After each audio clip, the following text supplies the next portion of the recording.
Hello అండి. ఈరోజు study vlog అయితే కాదండి ఇది. ఈరోజు సండే కదండి, సండే స్పెషల్ జీరా రైస్ ప్లస్ చికెన్ కర్రీ అయితే ఈరోజు వండుకున్నామండి. ప్రతి సండే మా ఇంట్లో ఏదో ఒక స్పెషల్ అయితే చేసుకుంటాము. ఈరోజు అయితే జీరా రైస్ చికెన్ కర్రీ అండి. మా స్టైల్లో జీరా రైస్ ప్లస్ ఇంకా చికెన్ కర్రీ అయితే ఇలా వండుకుంటాం మేము. ఈరోజు స్టడీ వ్లాగ్ అయితే ఏం లేదండి.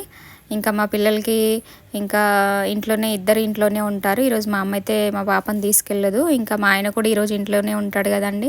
ఇంకా అందుకే ఏదో ఒకటి స్పెషల్ అయితే చేసుకుంటాం మేము. ఈ సండే అయితే చికెన్ ఇంకా జీరా రైస్ అయితే చేసుకున్నామండి మేము. ఇదిగో అండి, ఇంకా ఇది జీరా రైస్ ఎండింగ్కి వచ్చేసింది. ఇంకా విత్ చికెన్ కర్రీ అండి. చికెన్ కొత్తిమీర అయితే వేసేసాను. ఇంకా ఆల్మోస్ట్ రెడీ అయిపోయినట్టే. ఇంకా తినేయడం అండి, సర్వ్ చేసుకొని తినేసేయడమే. హలో అండి. ఈరోజు